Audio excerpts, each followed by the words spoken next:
And hey everyone, welcome back. Today, it's not Wednesday night, it's Thursday afternoon. And we are going to be doing Episode Club Season 2, Episode 10, Valar Morghulis. Joining me today, as always, is my co host, resident panel person, Donnie Be Crazy. So, talk about where they can find you and all of that jazz, even though we just did this. Thank you so much for having me on, Sasa, or Mackenzie L. Burns, as they call you, or some people call you Burns, some people call you Ken Sasa, whatever Sasa. But thank you so much. This is a very good episode. This will be Episode Club Rapid Fire Edition for the most part. From here on out till season 8, the more favorite episodes of certain panelists will be on Wednesdays, and then we'll be just going crazy. You can find me where you just saw me. No, this does feel like deja vu from hell.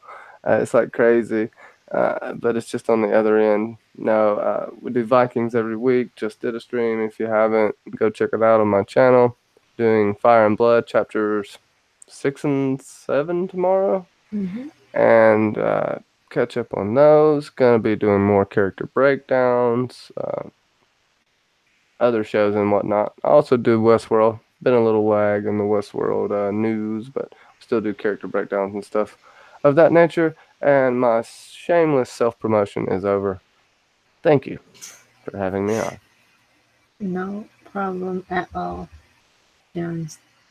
So this episode is obviously um, coming off pretty much the heels of the last episode with, but if my memory serves me correctly, I can go back and it's pretty much, I didn't pull it up, but the episode probably is just the season finale. Arya does something, and yeah, we'll figure it out because Oh, obviously we're.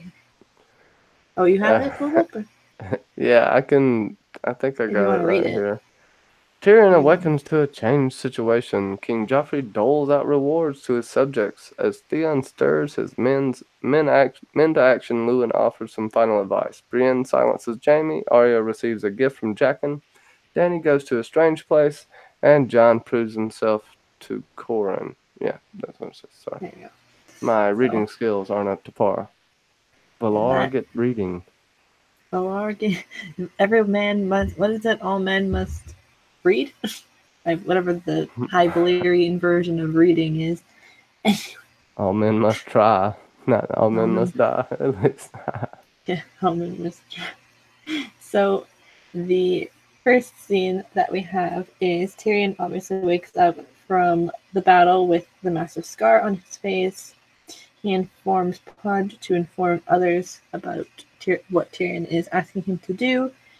And Pycelle tells him that he is no longer Hand of the King as Tywin Lannister has shown up. So, what do we think about this? I think Tyrion looks happy. No, this is Pycelle's little in your face moment. Tyrion realizes at this point Bronn doesn't even have any control. I would imagine that at first he's probably wondering if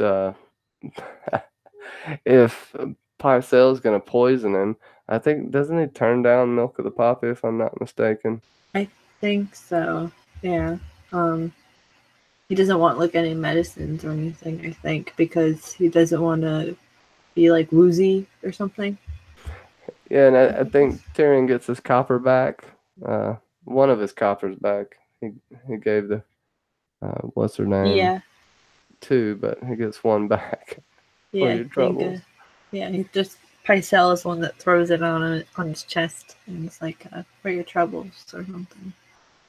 Yeah, in the books he's having more of a dreams and remembering like the ghost of Renly and of that nature. But I did like how they did it on the show. It was pretty good. It went fairly well. Um, it was a short, quick scene, but I think it was reminiscent. I mean, it's Tyrion's fall from grace at this point, or the beginning of his fall from, if you want to call it grace. He was on top of the world, shining, doing what he was seemingly meant to do, what he was seemingly born for, which is lead. And, it's all came crashing down. At least he still has his nose in the show, right? Yeah, most definitely. I think it'd be hard for them to take off his nose for every single scene that he would be in. So, yeah. My like kind of real thought on this is, yeah, Tyrion's reeling in the fact that his I guess reign as Hand of the King is now over, and that his dad has now shown up. So the next bit of this is Tywin. Um, Tywin shows up and on horseback to the throne room. He then makes Joffrey say like that he is now Hand of the King, and Baelish receives Harrenhal. Marjorie Tyrell is brought to court, and she now becomes Joffrey's intended. What about this? Tywin literally shits on throne. Kind of a nice metaphor of the poop, the horse. And he has to ride up on a stallion in grand fashion, as Tywin does. We talked about last night about how much he thinks of himself and his name, and how proud he must be and present himself that way as well. He really prides himself. Uh, yeah, Peter Baelish gets Harrenhal, the cursed Harrenhal, and he makes a joke about how he'll fill it with his heirs, which I don't know if Baelish is infertile or if he just hasn't really taken anyone since Cat. But that's a good question. Do you think has he taken anyone since Cat? I don't think he has he, Kendra? It wasn't Cat, it was Lysa. Oh, Lysa, my bad. Yeah, I don't know why I Sorry. said Cat, my bad. Either way, same. I'm joking, but yeah, I guess he was just waiting on a perfect person. Maybe even waiting on one of, you know, it seems like he orchestrated a bunch of this just for Ned to die and for somehow for Cat to run into his arms. Or maybe, I don't know. I think he just rolls with the punches. But he definitely wanted Cat out of all this. And then seemingly once he saw Sansa, I think as soon as he put his eyes on Sansa, that's what he wanted. And Marjorie shows off the goods and gets Joffrey to bite, hook, line, and sinker, as you know. So I thought it was funny, but Joffrey actually kind of stands to his guns and says that he refuses her until until Pycelle and Cersei both say that it's okay.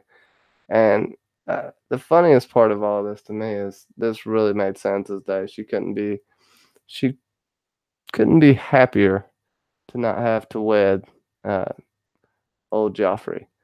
And then I don't know. You want to talk about it a little bit before I get too far down there? Yeah. Yeah, it's kind of a funny thing because it's like now because of the Lannisters and how it's like the rumors are that the shit gold does the horse. Oh, it's a Lannister horse, so does the Lannister horse. Shit gold, and this isn't all too familiar. I feel like for Tywin receiving the Hand of the Kingpin, he probably lost it for about 17-ish years technically while Robert was king. So it's like he hasn't had it for a while, and he's coming back and making himself, I guess, back in charge, and by his grandson's side. And the fact that Baelish gets to receive not even a high state a high place in the fingers, but gets Harrenhal. It's kind of funny.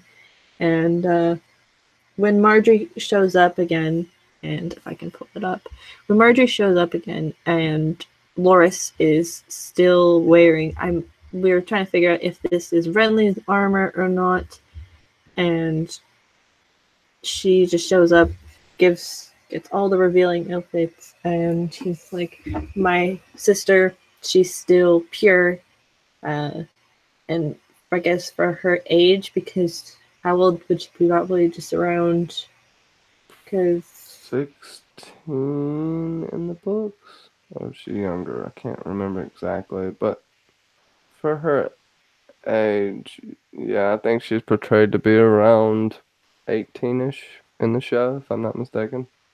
yeah, we because Robert and Stannis, I think, were like teenagers when their parents had Renly, so there's like 14 years difference between Stannis and Renly at least. So Renly's maybe pushing early 20s, or was pushing early, like around 20 maybe. So who knows? But yeah. And the fact that Sansa is now relieved from being Joffrey's out of Joffrey's clutches, but is still in said clutches is kind of a, it's like, you're not gonna be his wife, but you'll be his plaything, and that you'll just use and abuse you in any way possible. She gets another reality check. She gets um, someone else to tell her the truth about what happens with the king, and she's not too happy about it. But then Baelish goes with his, I see your mother in you as like a young mother, your mother in you," and just adds to that whole creepy uncle slash father factor. It's just like, stop it, please. Sansa, we're all liars here. I knew that was coming. I knew it. I knew it. I knew it. He warned her the whole time, just like he does Ned, and she's young, and you know, he realizes she doesn't have anyone she can really trust, and he takes advantage of that fully and wholly.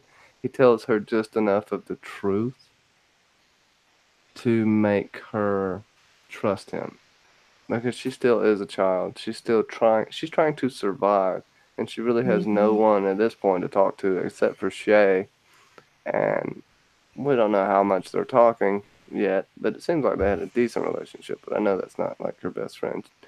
And Yeah. she's really alone here.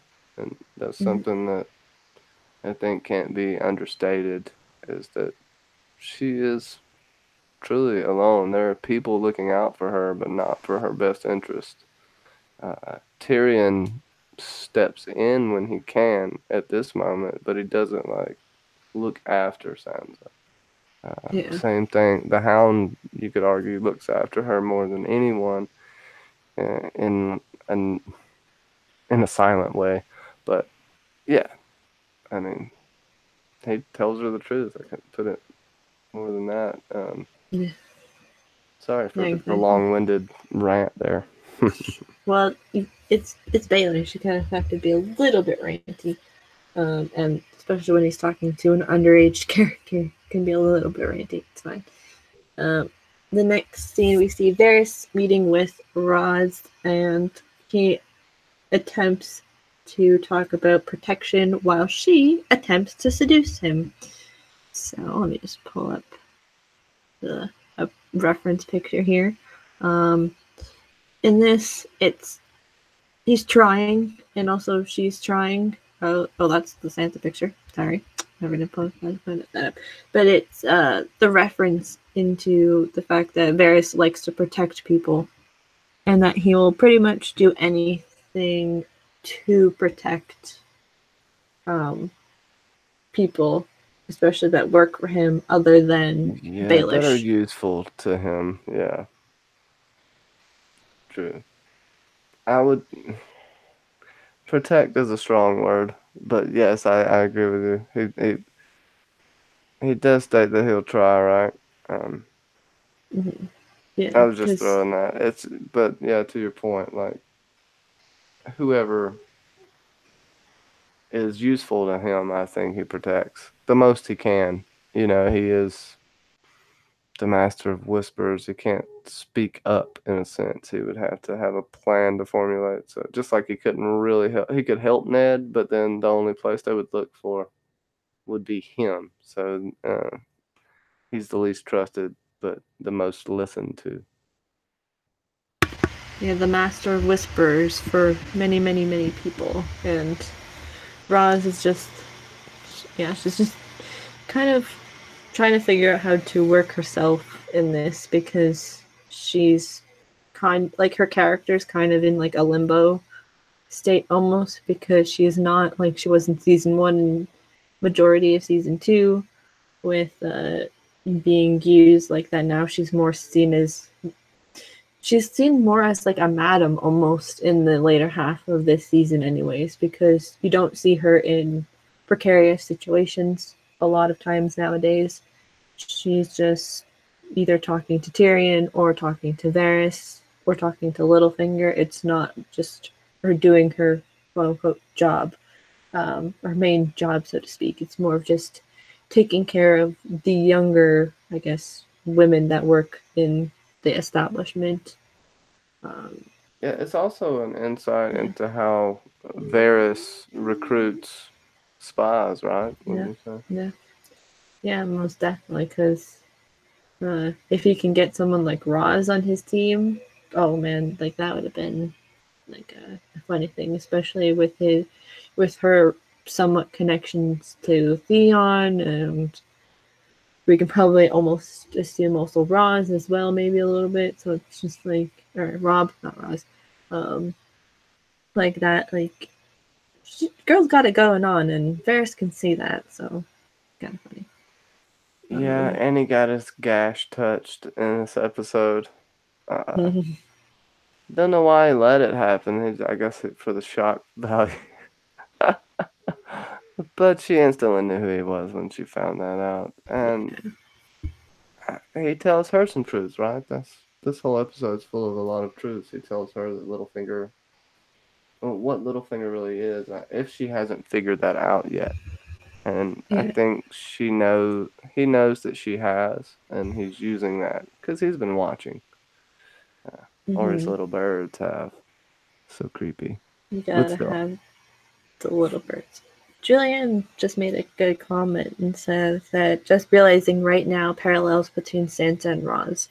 They both leave Winterfell for King's Landing, and they think they know things, but both get some rude awakenings and try to navigate vulnerable. They're trying to navigate vulnerable positions. Yeah, very true. And they Both both, redheads. both redheads, both have a connection to not only the North but to Winterfell and to the people in Winterfell and all that. Like, yeah, and luckily, one of them, not luckily, but like one of them gets to escape King's Landing while the other one gets trapped in King's Landing. And it's not the most fun, I should say. Have I been lagging at all? I don't think so. I don't Okay, know. just realized I had to change internet. Sorry. Go ahead. Yeah, I The, agree with you. That's a very good point, Julian. the next scene we have is Jaime and Brienne. So they kind of discuss her past, mostly sexual, but also otherwise, again, as they're getting to know one another. And they walk upon some women who have been hanged, and Bran kind of reaffirms her stance, which is Lady Catelyn. And they also spy some Lannister, not Lannister soldiers. They spy some Stark soldiers walking through. I guess this is what the neck near the neck, or the crag almost at this point.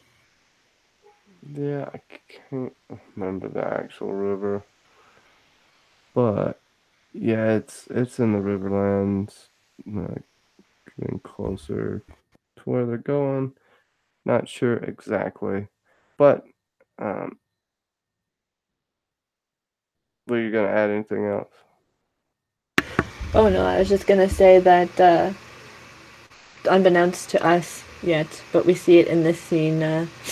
Jaime and Brienne, they like to slightly roleplay, or just act like actors, which is kind of funny. Because the Stark soldiers ask like who they are and what they're doing, and um, Brienne says that he's taking him to the Tullys, I think this is, Yeah, because to they're in the Riverrun, Riverline. if I'm not Yeah, mistaken. yeah. We're So they stealing a like to, pig. yeah, we're stealing the pick. So yeah, they like And to role play. it said they lay with lions on the girls, on the women as well. Um, you go ahead. I was just throwing that in there. No, yeah, like so they were obviously camp followers, I guess. That Rob and his men probably found. Uh, and was like, hey, why don't you shame them one more time? Um, did you when you first was like watching this? I guess. What did you think of like the whole dynamic between these two? Because we kind of didn't really we touched on it when it first came about, but um, yeah. It's funny, and Jamie's striking a lot of nerves. It makes me wonder if Jamie really would have slept with her, seeing he's never slept with anyone but his sister his entire life. And here he offers to sleep with Brienne. I'm pretty sure he read her and thought she would turn him down, but it almost seems like as well he's trying to weasel his way out of the chain. So if he sees she's sexually frustrated, maybe that's what he's trying to do with her. I just thought it was hilarious, and then I think purposefully, uh, the bad attempt at acting like he stole a pig was really good for me. Uh, his head's shaven in the books. I can't remember. I don't think this actual scene happens. It's a little different, but it's it's kind of priceless, and I love their banter back and forth. I actually wish we would have gotten more of it. Um, but yeah, I really did like it the first time I seen it, especially seeing how badass Brienne is. Yeah, of course. Like Brienne and Jamie, like this season or this or mere end of this season, like really affirms what potentially goes down the line with just them as a relationship between just opposite gendered friendship, or there could be something more. But yeah, especially when after he hints at like the people must have tried to sleep with you and all that, like almost alluding to the fact that he may have wanted to sleep with her is kind of like a funny thing, especially since the only one that he's ever loved is Cersei. Um, but like, also the fact that Brienne, even though she serves Lady Catelyn, she kills a Stark soldier is kind of just like a whoa. Because even Jamie's like, "You're supposed to serve the Starks," and she says, "No, I serve Lady Catelyn," um, which is a person that they kind of share to almost serve in a sense. It's not until obviously after Catelyn has died that Jamie kind of takes up the service of serving Catelyn's daughters, um, but they kind of share that element with one another. Um, the next, uh, the next scene I have. Oh, that's not it. The next scene that is in the show, I'll just come back to myself. The next scene that we have is Rob and Catelyn discuss basically his first time and how he wants to upset Walder Frey, would have been his intended father in law. But Catelyn also talks about her past and what life was like when she was young. And Can I rant for a second? yes, Catelyn gave the wisest advice ever.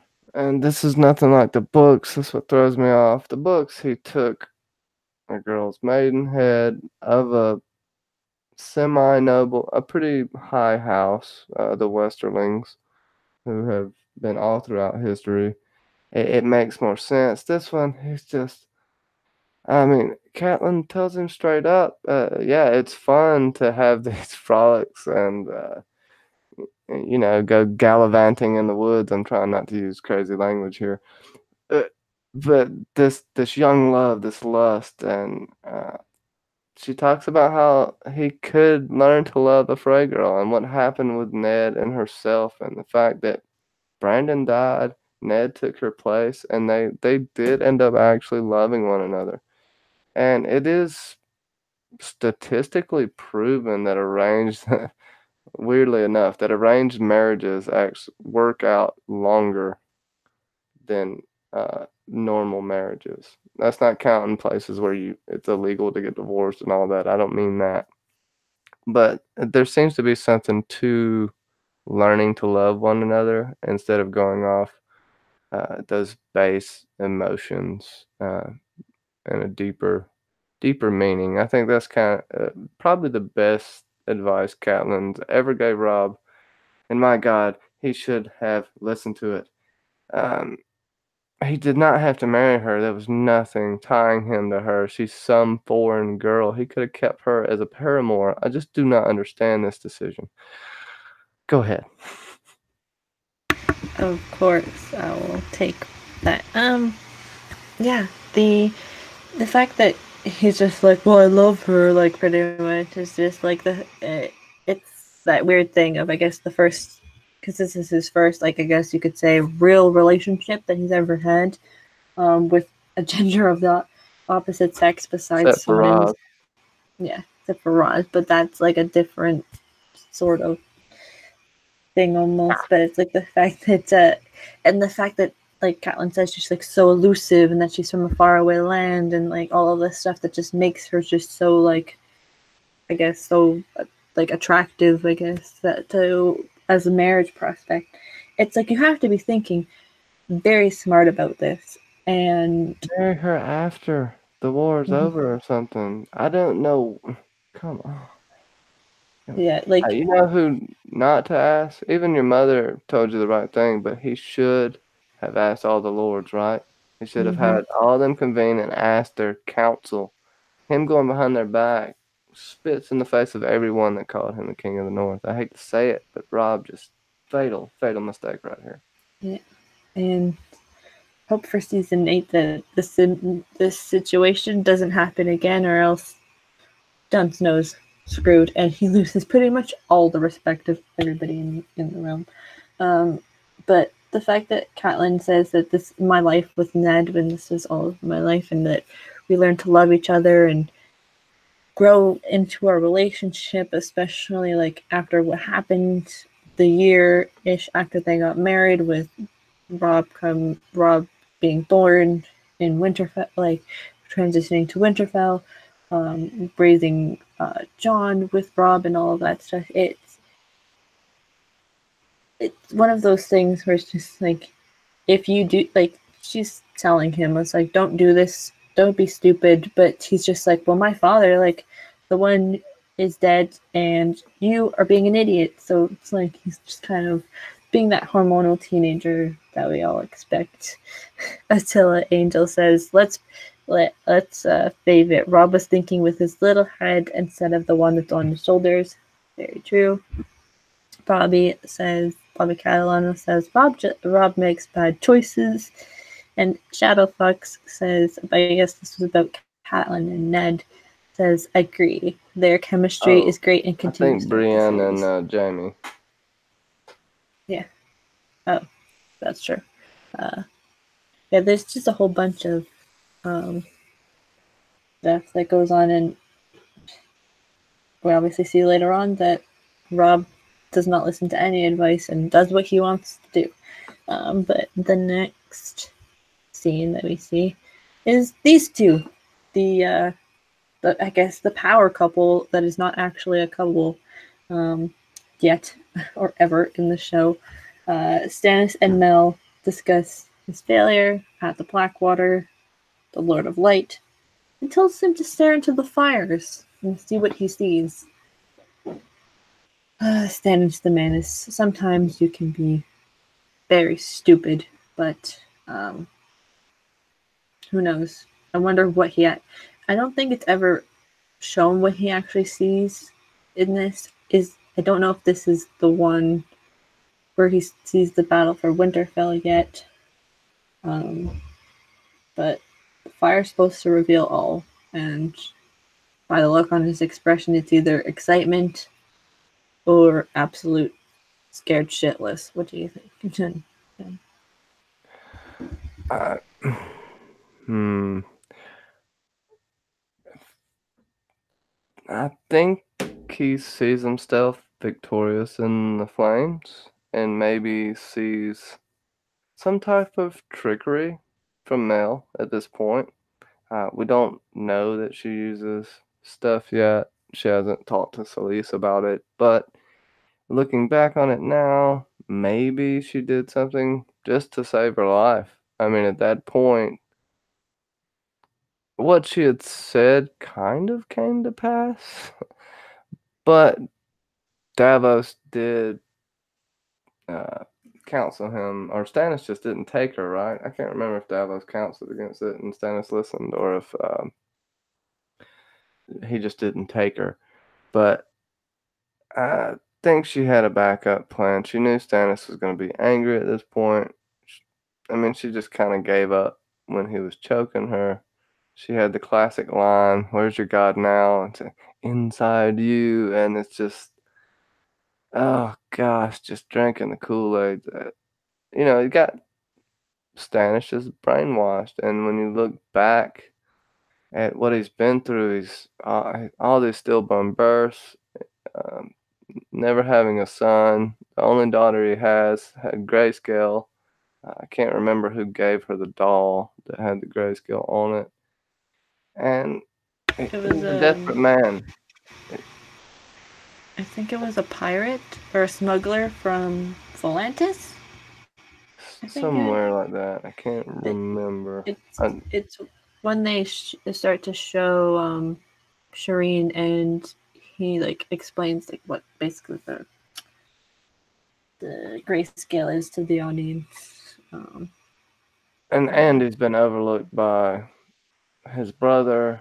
Renly basically spat in his face in the books and in the show. Uh, I mean, he feels alone. Really, this is another person that feels alone, I think, even though he's surrounded by people who love and admire him. He can't relate, and he's lost. Hmm. Yeah, Maybe I'm just yeah. lost. I'm projecting today. Ha! Uh, no. um, yeah. Stannis is kind of he feels the defeat, the fact that his essentially sister-in-law's army um, defeated him, and oh, it's a Dornish trader that gave Shireen the doll. But yeah, the fact that Thanks, Luke. Stannis, yeah, thanks.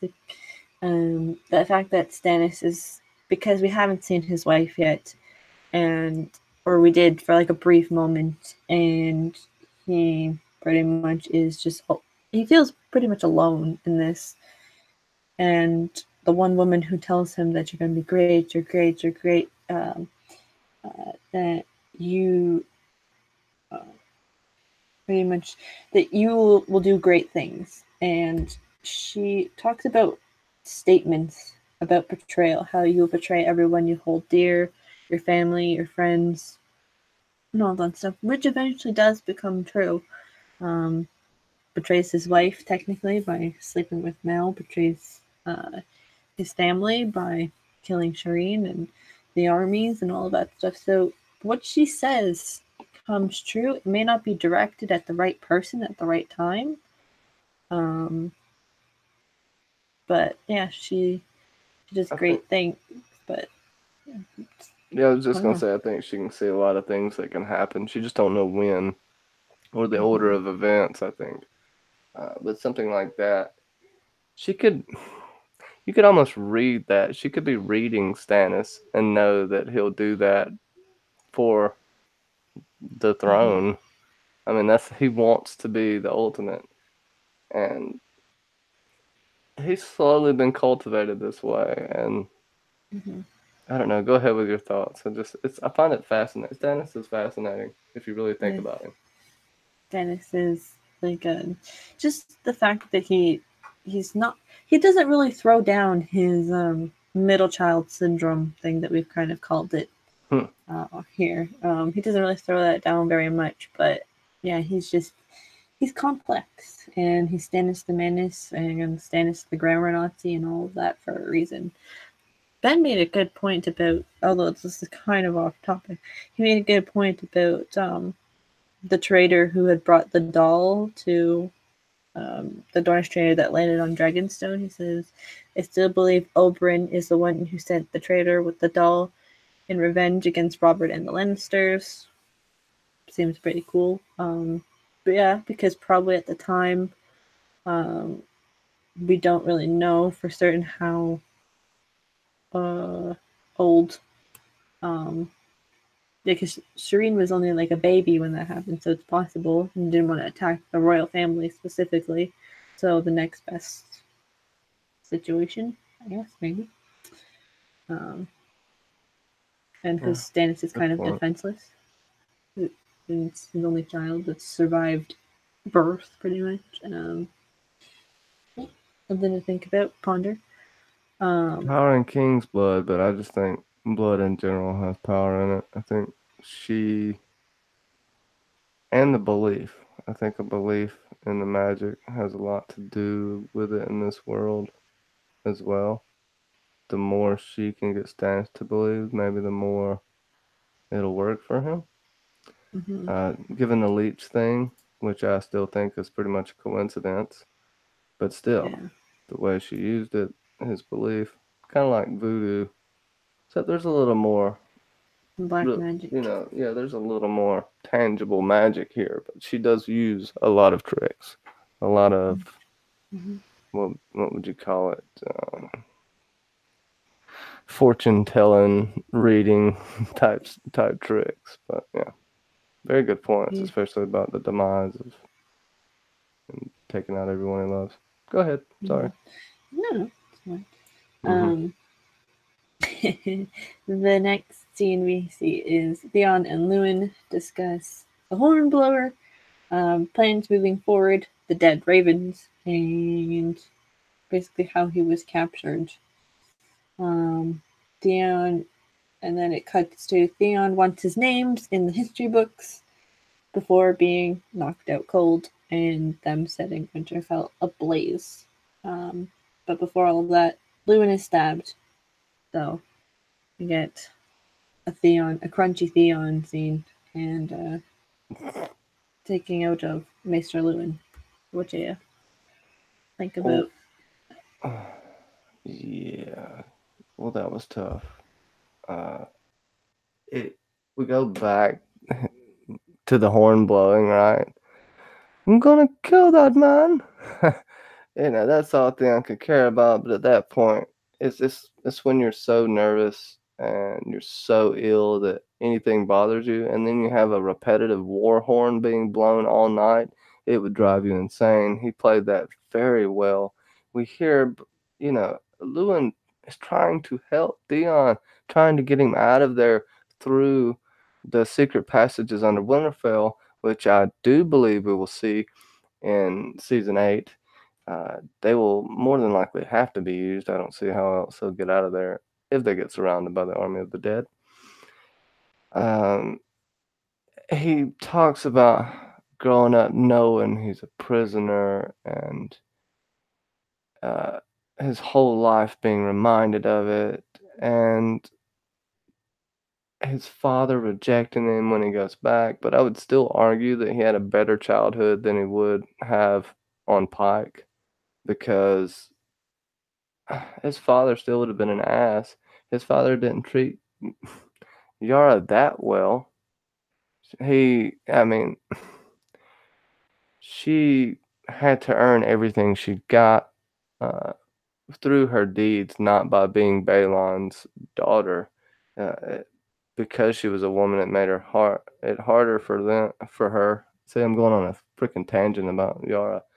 But he just goes on and on about stuff that is relatively not that bad compared to what most people have been through in this world. And Lewin's trying to counsel him and give him good advice and tell him it isn't that bad. But Night's Watch thing. Question for you: do you think Jon would have killed him had Theon taken the black? Well, because there was no report anything if about Bran and Rickon being dead yet, because it's not after until the burning of Winterfell that there's the ravens about Bran and Rickon most likely being dead. Plus, if Theon did go to the wall, though, it would take about a season ish for Well, I Jon to mean, it get back to the wouldn't wall. happen, but just theoretically, In theory, maybe. Um, what if Jon forsaken his vows to kill Theon, knowing if he thought Theon killed Bran and Rickon? um, Probably. But he doesn't. He could have easily killed him in season 7, but he obviously doesn't because of what he did for Sansa. But obviously, again, that's a different situation. So I feel like he could just want to kill him, maybe because of just the killing of Bran Rickon, betraying Robb. Yeah, I I feel mean, like at most definitely that could first, have happened. yeah, I tend to agree with you because at first I thought about it, I was like, well, Jon really wouldn't do that, but if you harken back, he did try to kill Beady Eyes. He took a knife and had to get restrained. He tried. I can't even think of the Master at Arms name now because he's such an ass, and we watch so many shows. Alistair Thorne. Alistair, Alistair Thorne. There we go. Old Beady Eyes McGee. He tried to kill him for the words he said about his father or uncle, whoever. Uh, so I could imagine John being the boy, hadn't killed the boy yet, so we can use, you know, Mm-hmm. some of that. I think Theon had the right of it there, but he still could have ran to so many places. Mm-hmm. Just changed his name. He could have been a hooker. He would have been a good man boy. Um, A could have whipping worked boy. for. He could have worked for Varys. There are things he could have did, but there is honor in him trying to make his last stand too, I believe. Um, what do you think about that? You can set up the last stand in the Yeah. brilliant speech. Yeah.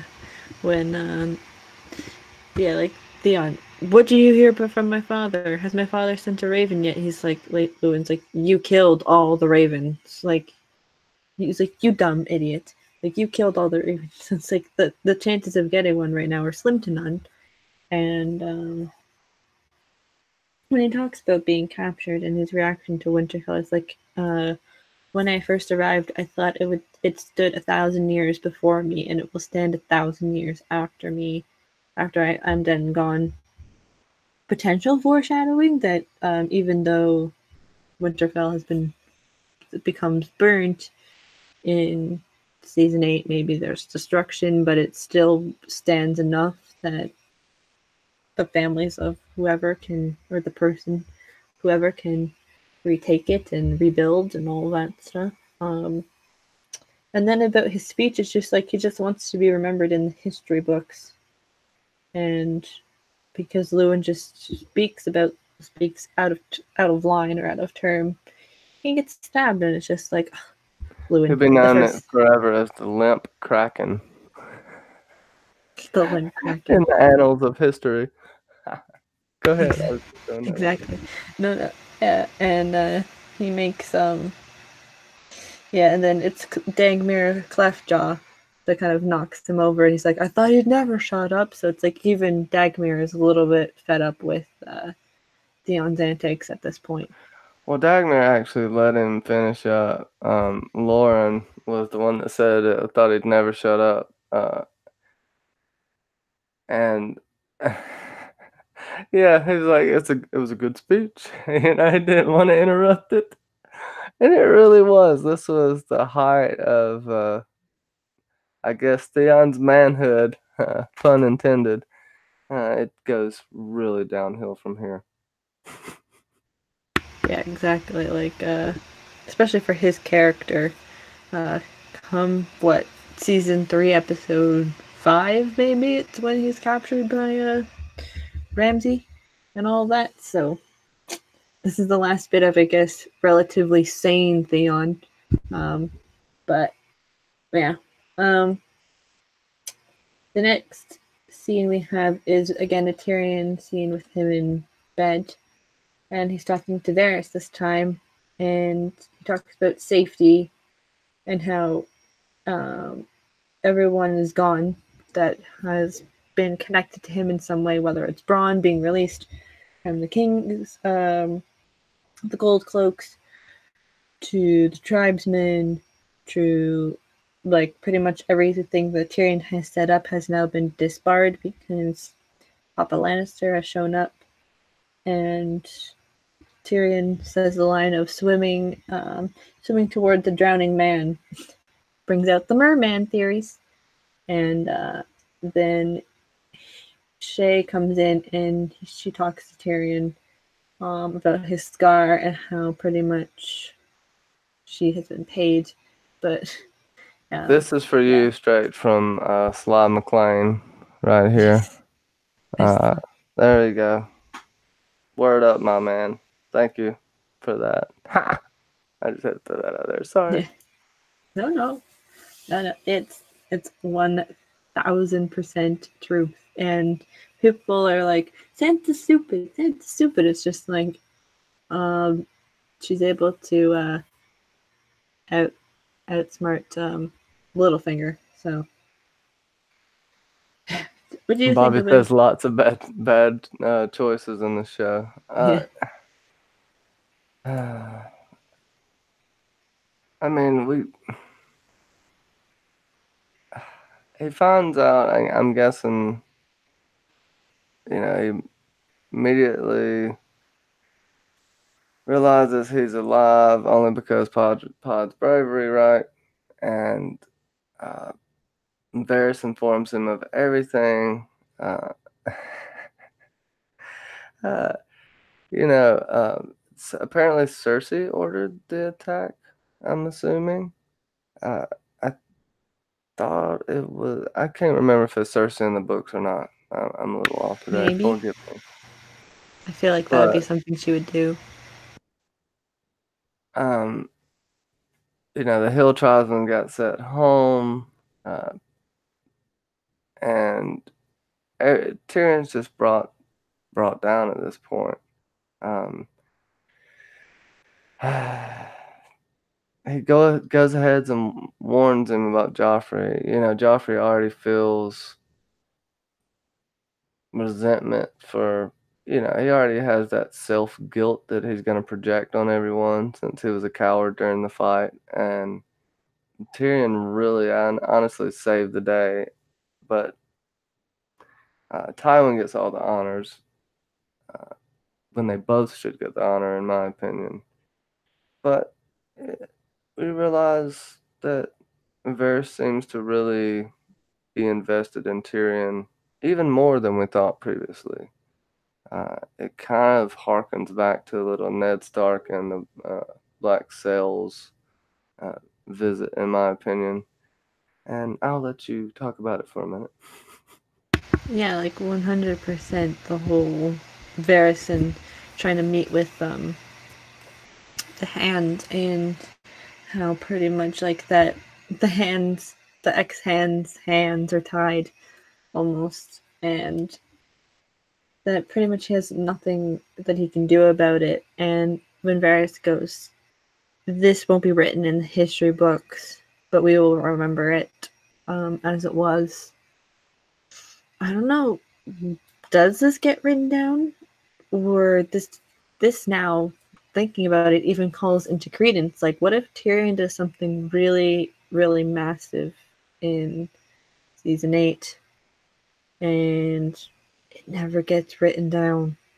And like someone else or something, or the people that were there to write it, also something happens to them, and that story never gets told, Or never if gets he's written down. writing it, he doesn't write down the one part that he doesn't want anyone to know, possibly. That's a good point. And also, you wonder how long has Shay been a little bird, right? Hmm. Varys brings her in immediately.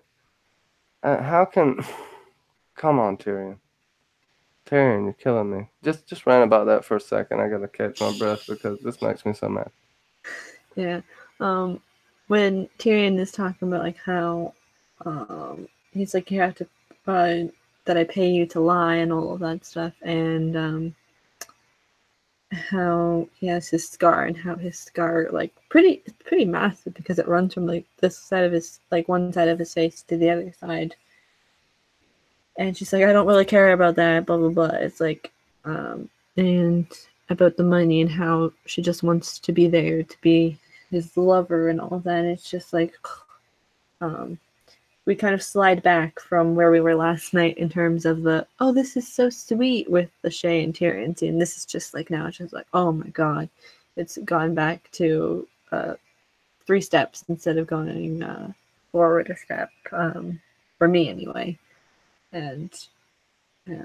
Um, and she also kind of rips the bandage off of Tyrion's face, and that's just kind of like, ow. It's like a Yeah, it could have fresh, stuck more for sure. it's a fresh wound, so it's for fresh like stitches. So it's like, you want to rip his stitches now too? Oh, lovely girlfriend. um, what do you think? Money, money, money, money, says Luke. Uh, she, he sits there and tells her what she is and then lies to himself and lets her rope him back in. At this point, too, he is, this is his rock bottom, he thinks. So I feel like he's slightly emotionally vulnerable, which he has always been towards women, apparently. Um, Shay has did something different for him. He's been with a lot of whores, but he's just, I don't know. He knows he pays her. He knows he pays her to lie to him. He specifically said that, like you stated, and she's offering to run to Pentos, which I think is Varys' plan. Varys probably wants this. Uh, Varys knows that Cersei wants Tyrion dead. He just told him. And this will not be her last attempt or other people's last attempt. He's pissed people off by doing the right thing uh, a few times and just crossing the wrong people and being himself. So, that harkens to me that she may be working with Varys a little bit, but I know it's supposed to be more of a love story in the show.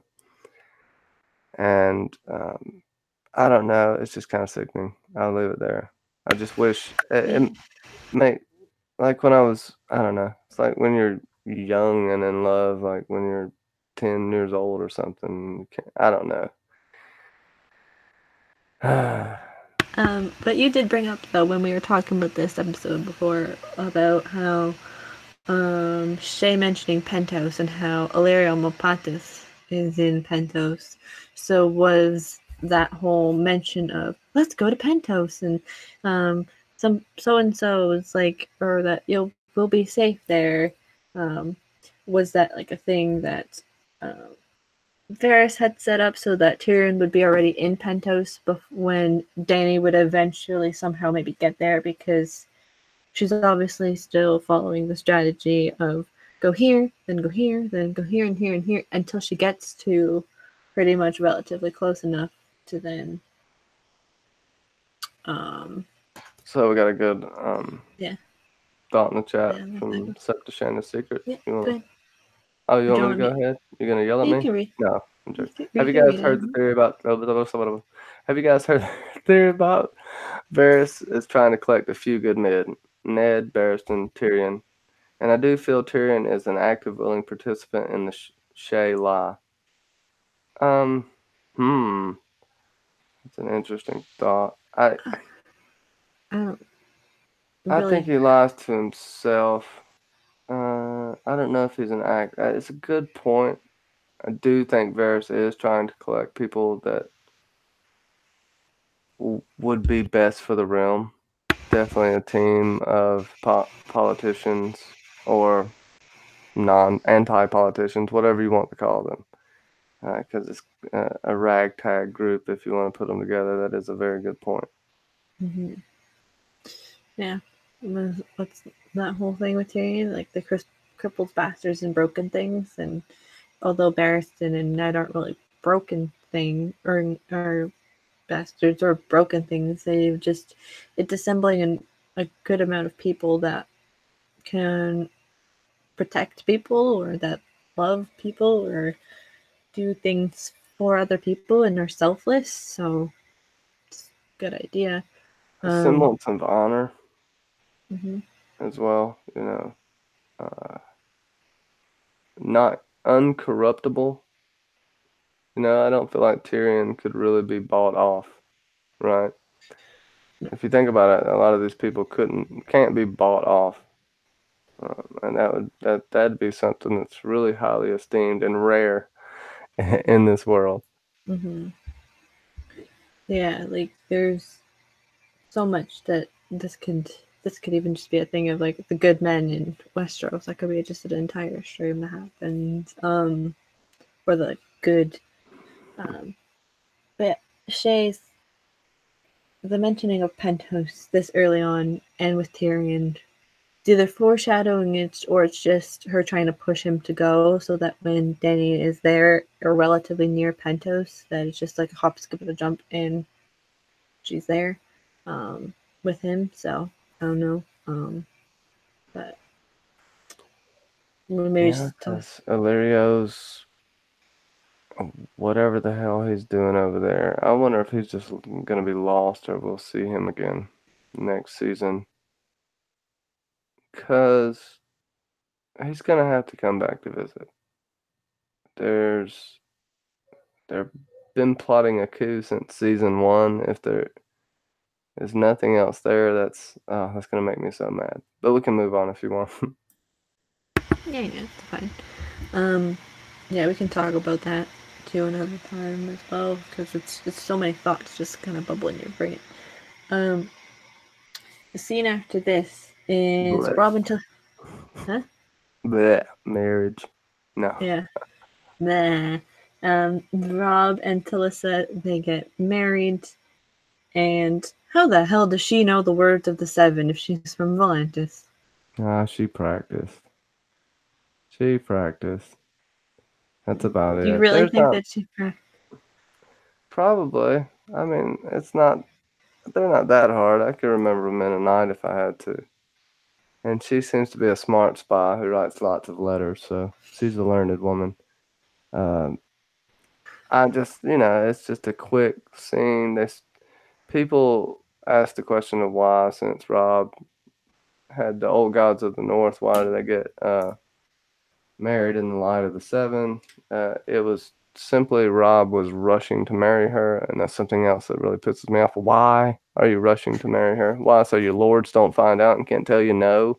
I mean, this is Yeah, just really, this is where Rob shows his naivety and he's still a child, honestly, that's trying to lead an army and hasn't fully grown up yet, and to his detriment and downfall. That's it. I mean, I don't know. If you want to talk about this scene some more, we can. You guys, yeah, yeah. We can. Like Clarissa makes the funny comment of she learned them so that she can try and impress his mother. Very funny. Um, and Attila Angel says, "Why did she insist? But why did she insist on it? Was it too placid, placate. Catelyn, Okay. placate Catelyn, or why the rush?" Um, yeah. I don't know. There's just the whole marriage thing and him getting married and stuff, it's just because obviously they didn't do the Jane Westerling thing, which would have been awesome if they had done that whole storyline, because it seems way more organic, from what I remember of the Jane Westerling storyline. It seems way more organic. It's It makes has more sense. scheming and backplots and all of that stuff. I think he probably just married her just in case somehow he had gotten her pregnant, maybe. Um, and my only note on this is like, how I said, how the fuck, you idiot, um, and that this but this if this happens in season 8, where they pretty much go to the same near exact spot or in White Harbor and John and Danny have this same exact scene, I will just throw something at the TV, because it's like, yeah, now you're gonna die and I'm just gonna go out the window at this. I'll be like, yep, yeah, the Red No, Wedding they have 3.0 to is gonna happen. sacrifice a kennel dog in front of a weirwood when they get to Winterfell and say their vows. It'll be different. The kennel Like, dog.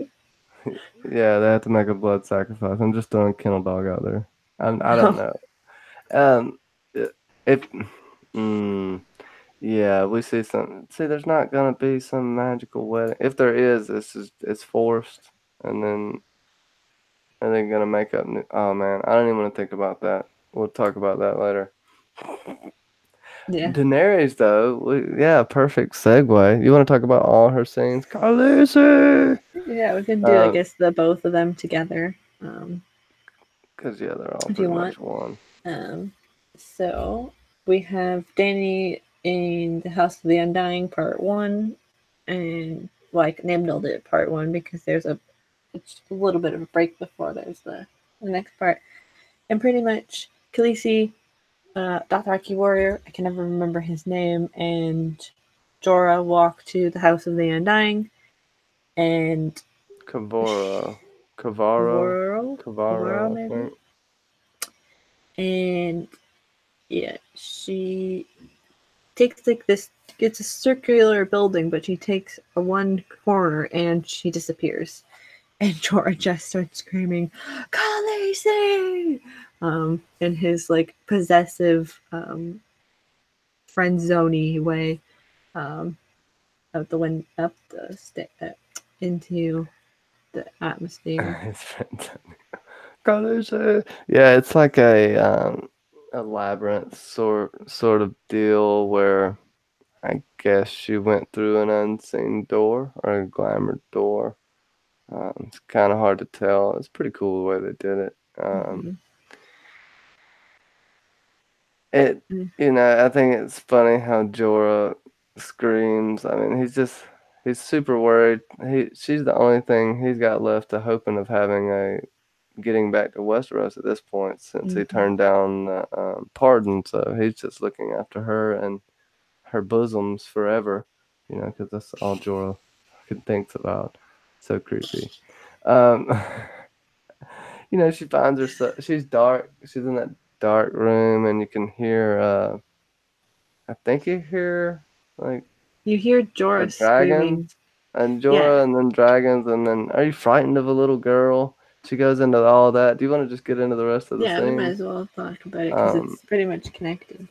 Um, yeah, there's like a whole thing where she's listening for her dragons, but then also like listening to Jorah screaming, and she's like, "Are you playing like mind games with me?" Pretty much, and she has her torch, and I can pretty much recite this entire scene because I did a video on this. And she walks through the door, sees a burnt out, um, what she believes is King's Landing, or what we know as the audience knows as King's Landing, walks up, tries to touch the throne, doesn't touch it, walks um, through to beyond the wall, and sees Drogo and her son, and then she walks away again. And we can talk about the rest of this after, because it's a well, I bit of a mean, long section. we've talked about this so much. I think we can sum it up pretty good. She goes in the Mm-hmm. throne room, and it's either Ashes or Snow. snow, right? So it's snow. And then when we're watching this at first, we think ashes or snow because we're not sure. But more than likely, see, my question is, do you think the white dragon's gonna make it there, or do you think it's gonna stop at Winterfell or No. in the God's Eye? I feel like they're gonna have either a dragon burn it, but I feel like if the Night King's headed towards the God's Eye, then the Viserion will stop at the God's Eye. It'd be another dragon. I feel like they'd make like Drogon burn the top of. Well, it would take something desperate for Danny to burn King's Landing, right? Mhm. All the people of King's Landing. I Yeah, don't because know how close does the Night King have to get at this point to where people start from the dead start waking up as well. I don't know. I'm getting into this whole thing, logistics. but King's Landing's destroyed, and she doesn't get to touch the throne, which I don't think she's ever gonna sit the Iron Throne. She's never, she thought she was destined for that, but I don't think she is. She does have a destiny in all of this, but I believe it's more as a savior. Uh, she possibly could go out dying on her shield, but even from this, I feel like she's gonna die giving birth. I really just see that for Danny, if she's pregnant, that she is gonna go out like Lyanna, and John's gonna have a bastard. They're not gonna have a chance to get married. I mean, it seems so foreshadowed. John doesn't want to have a bastard. Danny can't ever have a child again, and basically she's been told she'll have a child when she dies for the most part. And this scene epitomizes that for me in a lot of ways. I feel like she's going to have this fever dream situation while she's giving birth and give into it and stay with Drogo possibly. But who the hell knows? This could just be some hallucination embedded upon her uh, by Pyat Pri and the House of the Undying. But how did they know all this stuff? They have to be pulling it from her mind or her Subconscious. like a I don't know if it's a weirwood net or if it all magic is connected throughout the planet throughout Planetos. It would make sense, but yeah, they have to be pulling it through her. I think did she not drink Shade of the Evening in the books? I think Someone in she the does. chat helped me that with that, but I think she drank Shade of the Evening in the books. Anyways, I that's feel kind of like my she does. spiel on that. Yeah. I did a whole video on this like a couple weeks ago, or like I posted it like 2 or 3 weeks ago now. So you can find majority of my thoughts on this, especially comparing it to. Oh, she does drink the thing in the shade of the evening. Um, but pretty much, I feel like this was all relative setup for what's about to happen in the show. Um, she will go through Daenerys will go through a situation where she's faced with eternal life or the Nightlands with Drogo or something with John. Like it's gonna be a situation where um, they have to deal. Like she has to internalize what's going on, and she'll have to pick one or the other. But through injury, whether it's because of falling off of Drogon or whatever, she'll be very weak, and um, her subconscious will ultimately prevail in choosing possibly Drogo, um, because it's the life that she never like got to really like experience in a sense, and she doesn't know what's like because this could be a thing where she's separate. Say she's separated from John in the end, and um, she doesn't know his status on living or something, and she thinks maybe the easiest decision is to see herself like in like the Westerosi Nightlands with Jon and her child. Um, but Jon lives. It's a whole convoluted thing, and um, yeah. There's definitely foreshadowing there. I think maybe it's not even her having to choose Drogo's, having to choose between having a family and the throne, Mm-hmm. right? She has to choose between that. Could be the ultimate choice. It could be just looking at it too hard. And Yeah. more, if you step back and more simplistic foreshadowing, it could just be Yeah. her having to, well, do I choose Jon in this way and not being the ruler I always wanted to be? Because Jon is the rightful heir. She would have to be by his side and not actually be the ruler at this point. I could see him conceding to her, but not after what's going to go down at Winterfell, in my opinion. It's going to get hairy and dicey, but she's going to have a decision to make. And if she decides to go for the throne, I think that will be her demise. Because that's what she's been obsessed over. That's what she has did awful things for, is Mm-hmm. for that Iron Throne and her supposed blood right. Uh, can you really blame her? Sometimes yes, sometimes no. I actually love Dany's character. I don't like she's not my favorite character, but I do like what she brings to the table because it's very mixed for me Mm-hmm. for how she reacts to things. She's either calm and collected or she's fire and blood. There's no in between with Dany. And she's gonna have to make a choice. Yeah. I think it's just gonna Yeah. be simply family or that throne. Yeah. It's either you by yourself, because that was what the thing was. Her major goal was after she left Marine, was to marry someone and then to sit the throne. So there'd be a thing of you can get the throne or you can have a family. It's just like which one do you want? And this may be because she has a crisis of faith. Maybe her dragons are all injured and she doesn't have them anymore. And what's her worth if she's not the mother of dragons and a Targaryen or the rightful It, heir? So she'll go through a crisis. She'll go through a major crisis of faith next season. She did one in like season 4, I believe, but she'll go through another big one, especially after John's reveal of who his mama and papa are, especially. your mama and your papa going to eat them. Uh, it, she ends up burning Pyat Pri. I guess we'll talk about that Yeah. kind of because it was pretty cool. The scene was like her with her with her arms up with Mm-hmm. flaming armpits. It looks like if you look at the picture. Yeah. Oh, I think I But have a picture. Yeah. I thought it was hilarious I'm how thinking. Pyat Pre died. He gets this little burst of flame and dragonfire. He can't put it out, so he just oh.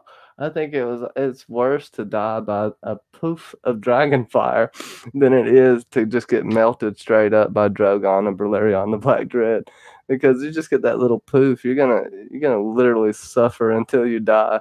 But at least Dickon and Randall Tarley, at least they just went up into ash for the most part. You know, the tiny dragon flame, you know, yeah, you can't put that out. I wonder if you even stopped, dropped, and rolled if you could put out Dragonfire. I don't know. Um, who knows? It could be a thing where it's just uh, burns hot, right? So who knows? Um, Luke is asking, has Dany done She's awful killed things to gain the throne? plenty of innocent people. Yeah, Um, she'll yeah. probably kill a lot more innocent She people. hasn't made she's done what she's needed to do. She hasn't did any more than anyone else. But I would say she's relied on her being the mother of dragons too much.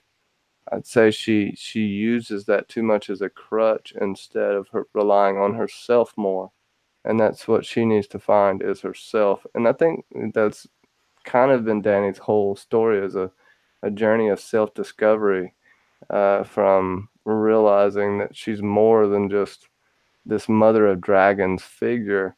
And we see that a little bit in season 7, and I think at the end of season 6, where she's, because you got to remember she's still growing up. All these characters are still growing up. They're young people and young adults now, and they're finally starting to come into their own. And that's kind of my opinion on it. And I don't know where they're going to go with Dany, because I think they could go either way.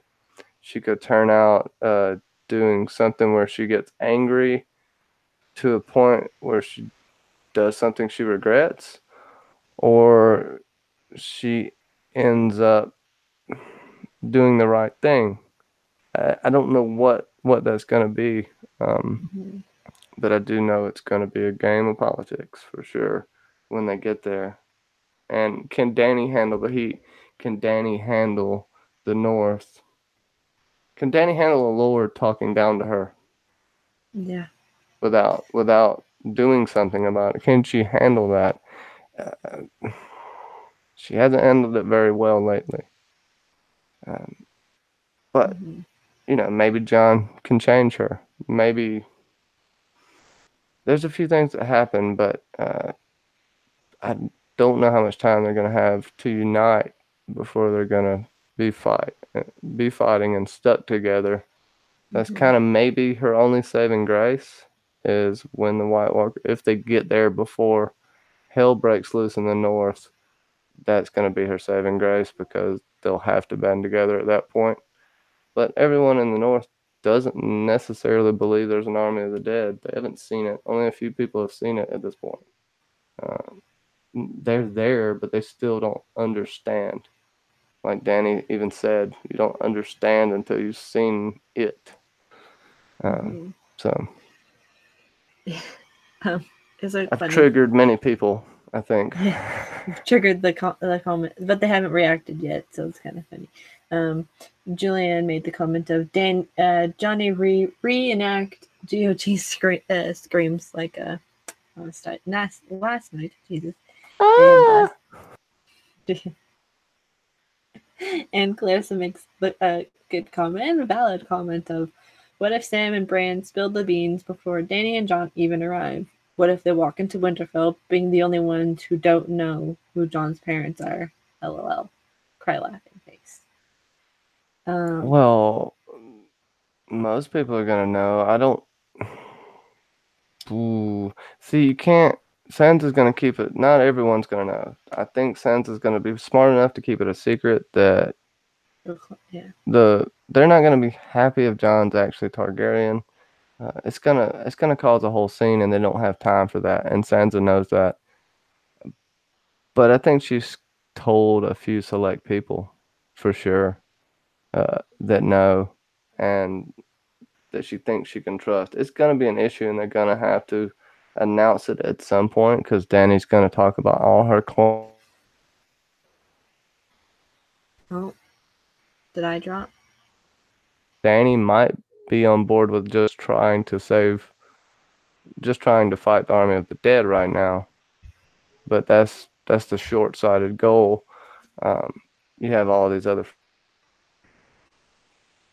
I'm lords that dropping. are gonna Oh, bring stuff like that up. So yeah.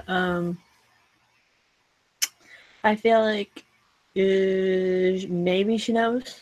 Like, if someone did know, or if Bran and Sam were to let people know, it would just be Arya and Sansa at this point that they would know, um, and yeah, it'd just be about that. And yeah, because it's tricky, because then Sansa would have to have they'd have to have a moment relatively alone for him to explain, and probably away from Dany. So then he would have to tell her and make it really comical almost. um, but yeah, it's a whole thing of Jon knowing and him trying to navigate that with her, because I don't know if she would be in the room when that is explained. But Yeah, I because don't know. I think they're gonna tell John first. Like they're gonna get John in private. John's gonna start gushing. I don't know if he's gonna. I don't know what he's gonna do. It's hard to play. I, I think he's gonna say, I've bent bent the knee or whatever, and then Sansa's gonna. They're just gonna probably spill the beans to him, but they may wait till after. That would be interesting. if they If wait, somehow they defeat the Night King, uh, Danny lives, then everyone finds out. This would put Danny and John at a turning point. mm-hmm. John mayhaps have to go to King's Landing, uh, Yeah, or oh my gosh, dude, there's yeah, I don't know. Bran says he has to know because I feel like they're gonna tell him immediately. yeah. Bran I says he feel like has to know. yeah, I Ah, most definitely getting too feel like deep. there's they're gonna tell him pretty much as soon as they possibly can, because that's not it's not safe for Raven Scrolls. Um, and that'll probably be the cliffhanger of the first episode. I'm assuming is him finding out. Um, but anyways, we're going too deep, and we can talk about the You talk next about the Danny stuff. stalker? Oh, the what now? The Zeros and Doxus, that Oh part, yeah, that part. We might as well throw that in there. I because mean, it's a Danny scene. Anyway, it's a Danny scene. So another beggar king in her life. and another uh, what is it? All show Ooh, no no dough or something like that. yeah, Oh whatever. no, he's a grower, not a shower, or something Yeah, like that. I don't, what or are it's you like getting me to try to say here? no, because he Ow. has like all of his riches on the outside and now in the vault, like all show like no like dough or whatever. Like he has just Yeah. all his money on the outside. Anyway, um, Zeros and Doxus is in bed with Doria, who was I believe Milt's favorite of the Dothraki handmaidens. And she takes them prisoner for 5 seconds to then lock them in the empty vault. Um, and then they basically ransack Zaro's palace, taking anything and everything they can carry so that Dany can buy a ship and her adventurable army. So, yeah. It's funny how she hands Jorah a bowl or like a fruit basket and goes, how much basically is this going to be worth? And he's like, I don't know, maybe the price of a small ship. It's like, what? I think he meant everything in the room, but but But yeah, I see what you mean. And they Dothraki style, they're great thieves. What's his name? Kavoro takes the little key off with his Auroch. And what's funny is, too, Doria's just begging this whole time. Uh, like she has some leg to stand on. Oh, Danny, he said you would never leave, that you wouldn't make it out of here alive. And uh, Danny just cool, calm, collected, and ready for revenge. Locks him away. Another mm-hmm. beggar king. And Another treason for gold. I would say it's good justice. It's definitely Mm-hmm. good justice. They're not getting out of there. But she did enjoy it. You can see these things, and she progressively enjoys more and more punishing her enemies. Is that a Mm-hmm. bad thing? Well, in this world, not necessarily. But she chooses, not here, but sometimes she chooses to do it at the wrong times, and we'll see that later throughout the series. Mm-hmm. Yeah, the whole thing with you can buy a ship. Did they ever even get on a ship? No, that's next season. They somehow Uh, miraculously have a ship. yeah, you know. I guess all these gold bowls and stuff laying around. But Gold bowls, um, jewels, something. he had to have some plunder. He had to keep up his looks. People do that. So he was a perfect con man. Uh, he was really good at it until, he got, the only person that found out, if I'm not mistaken, was Quaithe, right? And then they literally Yeah, told her where they were when Zara made himself king, correct? I think So so. Yeah, the first king of Koth, and yeah. One that's of the that's 13. where he messed up, um, and thinking that she was weak-minded. Danny's not weak-minded. That's where they Yeah, messed up. Danny has flaws, but she's not weak-minded. She has a strong will about her, for sure, and that's something that you can definitely credit Danny with. Um, and yeah, that's pretty much all I got to say about that, I think. yeah, yeah. Me too. It's like because it's kind of just how she ends, and she just walks out with her baby, holding her baby dragon. It's just like, "Mama's got you," like that kind of funny thing. Um, so we got either John and Egret, then Sam and the two amigos, or Arya and her crew. Which ones do we want to go with first? Arya and her crew's pretty quick, isn't it? Yeah. Until all we see is, him stalking them, right? Being a peeping tom over the cliffs, Mm-hmm. and then Yes. surprises them out of the shadows. What's funny is you got to think about it. That person is actually taking off running when them people aren't seeing him, and he's running down to get to this one spot. Unless he teleported now. We don't know what magic these people have. No, I'm just kidding. But it's funny Littlefinger's when a teleportation device. it's funny when you think about how it Or was. Now, interesting thing is Serial Pharrell's brought up, and it's one thing to be a dancing master, but quite another to be a faceless man. And here's where Arya gets the coin, right? Is this where you think he is recruiting her? Because he does name everyone on her list. And yeah. are these people important to the faceless man, do you think? I know this is Um. your show, but I'm asking a question. Ha. No, no, it's fine. I like when you ask questions and stuff. It makes me think of stuff. Um. Yeah, I do feel like it was a recruitment tactic. Plus he was there or a version of himself was there every single night that she would just sit and be like, Cersei, ill in pain, Joffrey Baratheon, like when she would Tywin Lannister, when she would say all the names. Um, so he understands that. So it's almost like a way of like, it's almost like the coin is like a flyer. It's like if you ever need it, you got it right here. Um, and if you want to learn how to kill them and not basically get in trouble for it, just bring this coin to someone from Bravos and they'll be able to find me. So, Um, can I throw? yeah. I've thought about this as well. Everybody's like, why Arya?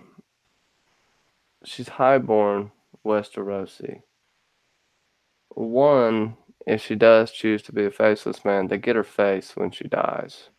That's part of the gig. Mm-hmm. And then you have a face of a highborn Westerosi person. Two, I think given her list where Jaqen has been and is going, because he got swept up in all the Lannister camps and everything Lannister Mm-hmm. seemingly. Yeah. Um, and the Lannisters owed a big debt to the Bank of Bravos. Now, yes, they got the gold off in season 7, but we don't know. I can't remember how much debt Casterly Rock actually has at this point because the gold mines have run dry. I think that's a big point that Tywin made. And They've been dry. I think they've been dry since before their first season started, was that they were running out of money.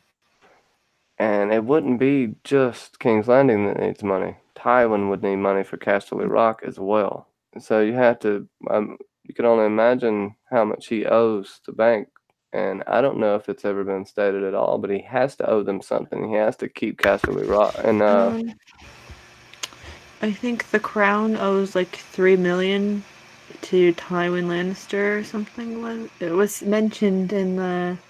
that's what I think Tywin's whatever. loaned them, but not what he's had to pay to run his own little kingdom, his little fiefdom he Yeah, has there. like they kind of give, if my memory serves me correct, they kind of give some indication of numbers to what the crown owes to Tywin Lannister in like the first meeting that Ned has as hand. Um, the crown is 2 million in debt and then owes 5 million to Tywin Lannister. I think it is, Either or way, something like that. Yeah. yeah, I don't know. Either way, Um, Tywin said he had been having to borrow from the Bank of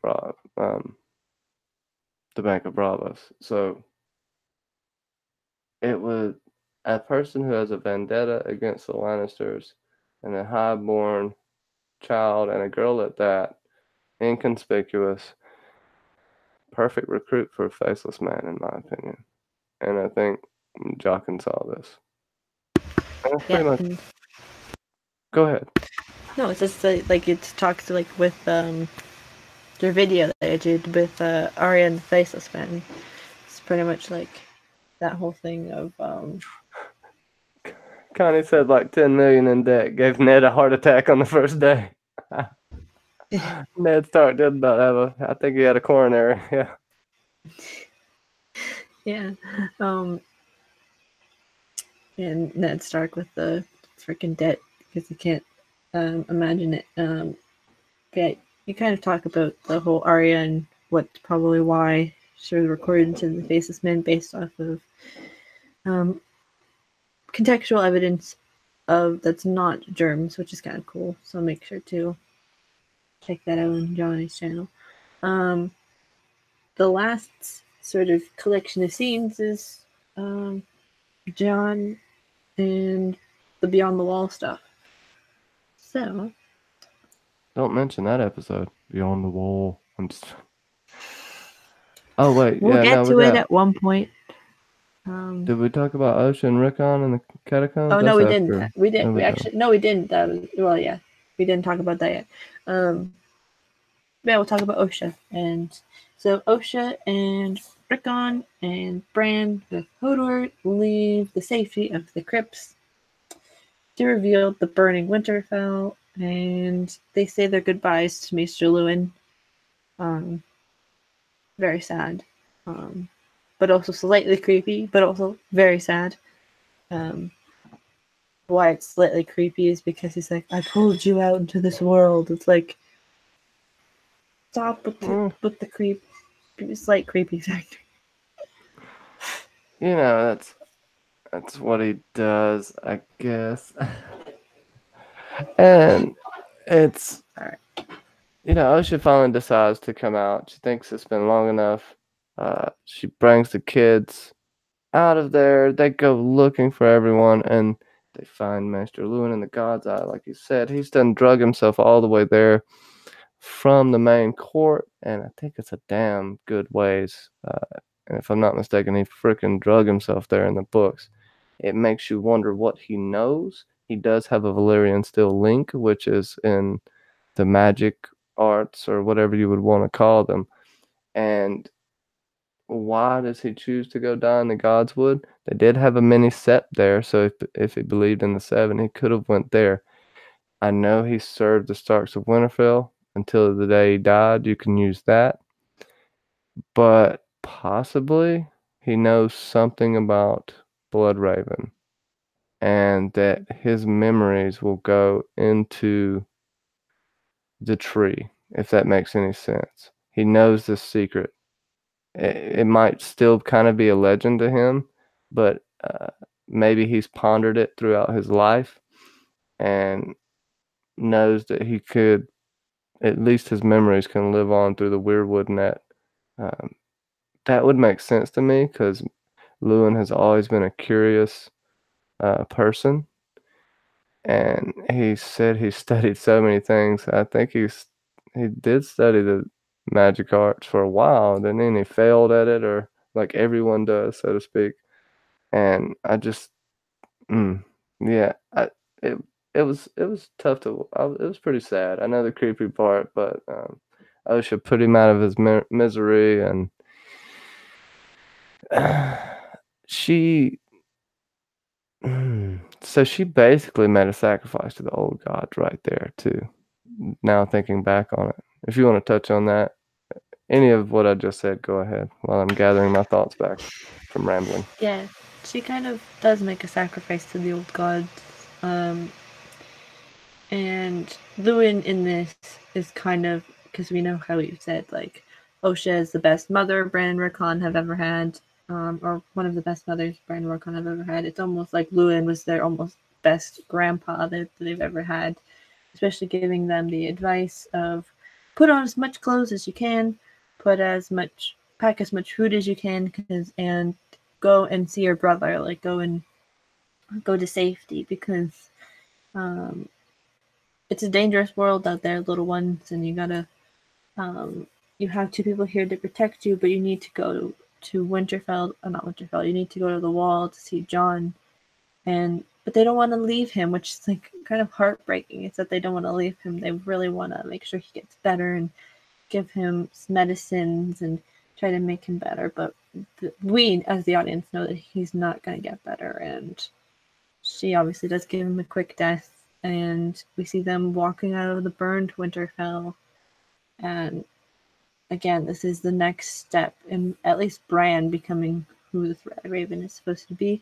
It'd be very cool if Lewin's connection, I guess, to the Rearwoods happens through that way, and that's maybe the missing link that links Bran to the Three-Eyed Raven is his maester. So I don't know, it'd be kind of a cool thing that Hmm. Lewin has a hand in it almost, just like that next like connection. It's like goes from Lewin or Bran to like almost a Lewin to then passing it off to Blood Raven. So Bran did tell him about all the dreams. Lewin dismissed them very suspiciously as well. Um, hmm, that's that's interesting. I have to look for that, especially when I read. I know he sees a few things while he's in the weirwood net, and I have to think about if Lewin dying there affected anything as far as him getting some different memories. yeah, Intriguing thought. We'll come back to this thought. Yes, Probably we in another will. We are like. gushing about this episode. Yeah. This was a good episode. It is a very good episode. It's the season finale. We gotta make sure it was good, chock full of really good stuff. So now we've made it to the last, I guess, collection of scenes because my mind um, went racing. But Jon, Ygritte, the wildlings with Half Hand, and then Sam, Pippin, um, not Pip, Sam, Gren, and Ed. Um, Jon fights with Half Hand, wins after Half Hand gives some pretty harsh, um, not harsh criticisms, but like, what's the word? Just like sayings or like things to make Jon angry, kills him, and Aiden, yeah, he's trying to go John into. He's getting John to do what he needs to do. John knows what he needs to do, but he's reluctant to do it. He doesn't have the nerve, so to speak. So I would say Corin's just pushing him over the edge. Be a good way to put it, right? yeah, because Grinding he's his not gears. grind my gears, my gears, ha ha ha, like. Sorry, that was Yeah, a really house bad my joke. gear. Yeah. Anyways, the spy's house. Go ahead. And after Jon has killed Half Hand, the Lord of Bones is like, want to burn the body. You don't want him coming after you. So it's like obviously they know about burning the dead. And Jon, we leave off with Jon, anyways, going off to meet Mance Rayder, the king beyond the wall, which is exciting. And season 3 spawns Jon and Tormund adventures, which is kind of funny. Yeah. Yeah. You can see Corrin Halfhand with his arms tied and nothing but basically a machete or a literal short sword, a tiny short sword. I can't remember what exactly it's called. I'm just going to call it machete for time's sake. Yeah. And he just toys with Jon and could have killed him with his hands tied. Just to kind of show you how badass Corrin is here, I did like the fight scene. It was exacerbated. It showed how Jon had to deal with it. And you see at a point where Jon realizes what Corrin wants him to do. Because it never was, he never told him. He just said, when the time comes, do what you're supposed to do, basically. And Jon finally gets it after taking a few whacks and gets knocked on his ass a couple times. He finally gets it. So I thought it was a brilliant scene. And Ygritte realizes immediately by the look on Jon's face that Jon didn't want to do that, and that Jon, I think immediately right there, she still knows that Jon's a crow. But like she said, you saved my life, and I think she sees something in Jon she's never seen in any other man. Maybe those doughy eyes. I'm not sure.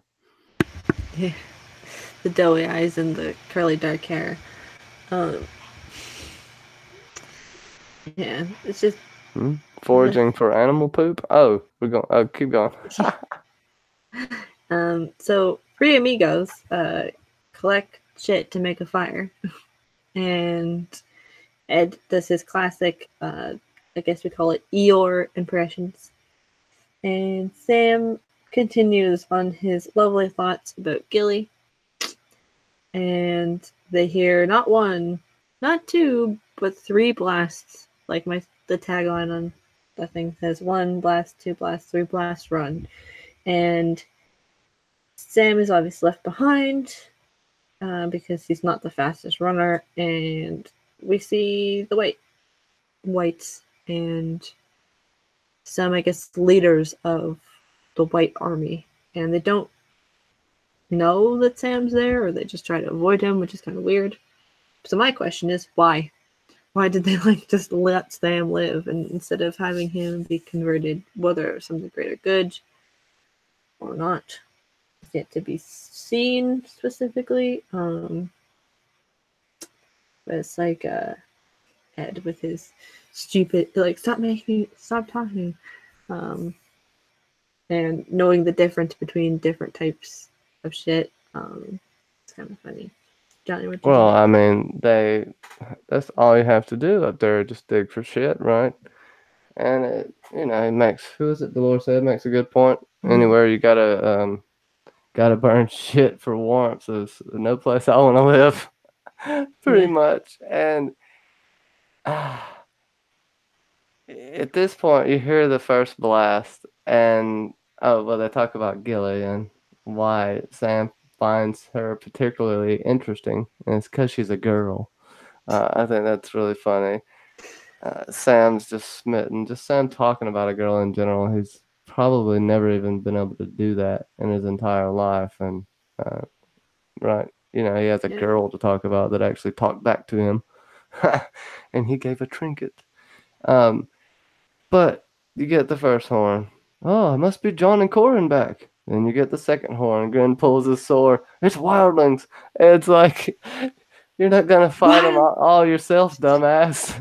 And then the third horn comes. And then they start hightailing. You see dust coming up from Ed and Grin's feet. And Sam's just like, oh, help. He's got the bag of shit. They took off. And here comes the storm, or the cold. I am the They're bringing the storm, brother. cold. They bring the cold. And everybody's asked this, does the white look at Sam? Yes. The white looks at Sam and ignores him. Why? I have no idea. I have an idea now. So, what if it was destined for baby Sam to go past the wall and Craster's cursed black blood is the reason that now they can cross the wall, or it has something to do? I mean, do you think it's possible that they set this up to let Craster's son get away? Because you would have to assume the Night King's a Green Seer as well. I assume he is, like Bran, or like the Three-Eyed Raven. And there's a plan. He could have killed Jon a few times. There's a reason he's not. Honestly, I don't know if the baby breaks the magic or something, but there's something there to why Baby Sam's still alive. Baby Sam probably didn't break the magic. It was just probably like entirely, but it probably just lessened the magic of the wall, I would say. What was my point? I just forgot to write it down. The it's probably also too so that they have some sort of thing to go look for afterwards. We think that there's a reason why Sam was saved, and um and it's probably not because that Sam can read books and that he loves books so much. It's probably because Sam brings baby Sam down beyond the wall, and it that he's protective of some point. Yeah, I don't know. There's I mean, is there a chance that the Night King could see through baby Sam's eyes? I know that he's not a white or anything like that, but with the the Night King blood, if Craster's more. related, I don't know. Yeah. Oh, God, it's fracking my brain up. Or there's always the question that Attila just posed. What if it was simple? He was slow and cowardly, so not white material. I don't know. I seen just a skeleton with a sword, so I could argue that anything would work for them. Yeah. I don't, you know. I think the white and the Night's King are just all inclusive. There's like, what is it? No gender bias, all of that stuff. Yeah. It's just You whoever don't need wants the to gold join. membership. Yeah, whoever wants to join can join. No monetary investment, just your life. Yeah, it's a really good dramatic scene that gives you a shot of the fist of the first man up on the plateau. If I'm not mistaken, that's what that shot is. And just how many you saw there, if I'm not mistaken, there's 1,000 or 2,000 CGI ones in the shot, if I'm not mistaken, something like that. Yeah. And you kind of get the scope of what's going on. And it's reminiscent of what happened in the books, except you get to see more of them here than in the books. You more hear about what the hell's happening than in the books. And Sam actually kills one running away from the fist of the first man after not freaking, screwing up the ravens and everything. He screwed all that up. Yeah. The killing of the ravens and stuff. Yeah. But he just like runs away and stuff, and that's how we kind of end the season of season 2 is Sam running off into the or Sam hiding behind the rock. Begin the season. We just did the ending last. Wait, no, this is the end. Damn it! See, I'm getting messed up. Sorry, Sasa. It's no, it's okay. Yeah, that's how we end season 2. Is just the night. What we will eventually know as the Night's King is army, close to Sam and buddy with Sam. So yeah, kind of funny. Well, we kind of know what happens obviously in season 3, but just to see what happens in season 8 with this will be fun and exciting. Episode rankings, I guess, for this now.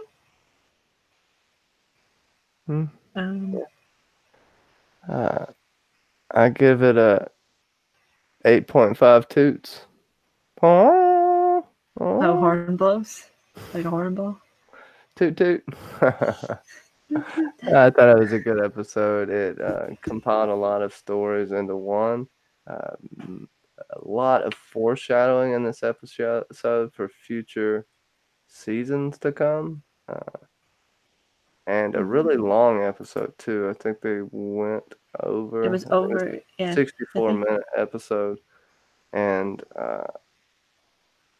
yeah, they actually well, the Valar Morghulis. I'll just throw something out there. Comes from all men must die eventually, sooner or later. Kind of like the Latin saying "memento mori," or maybe that's how you pronounce it, but I don't know.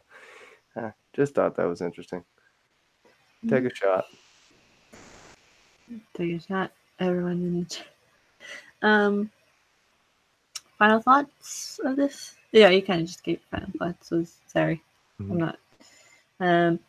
My ranking of this episode is the same. It's 8.5, but not toots. 8.5. Here. How about 8.5 Bravosi coins? I know something random, but 8.5 Bravosi coins. Or 8.5 dragon flames, spit flames. I don't know what I'm talking about. See, I'm going delusional again. Doesn't matter. It's all good. I think I know what you're saying. Yeah. My final thought really on this season or episode was that it's a good one. We catch up with all of our major characters at this point to end off the season, which is awesome. My final thought on this season is that it's a pretty good, I guess, continuation of the first season, and that I can't wait to see what shenanigans comes up with us and our thoughts for season 3. So, plug whichever items that you want to plug, Johnny Snow, and we'll be on our way. I'll plug it. Fire and Blood tomorrow at 2 p.m. Eastern. Me and John St. Baptiste, chapter 6 through 7. Cylon Johns and Jills, Friday night at 9 p.m. Eastern. Scattered, season 2, episode 1. Does Adama live? Dun, dun, dun, dun, dun.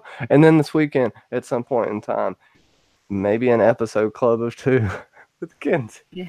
Yes. Yes, we will be doing more of these because Sassy Santa didn't think far enough ahead, and she realized she was running out of time for this. So we're gonna have to do more episodes like this, whether it'll just be Johnny and myself, or Johnny and myself and some lovely panelists. Is yet to be seen. But Wednesdays will still stay Wednesdays. We'll have that as affirmative. We just, whichever days work best, we'll add an additional few episodes. But thank you so very much, all of you, for watching. I'll just do some shout outs if you want to help me, Johnny. Nope. You don't want to help me? Okay, I'll do it myself. So we have Slide the Paint Benjamin. Hotel Angel. You pack me. Someone named Johnny Be Crazy. Julianne 89. Bobby Catalano. Kanye Stoper. Another Drinks and Knows Things, aka Luke. Luke the Duke. Don't know what that means. No offense, Luke. Or much offense, whichever one you want.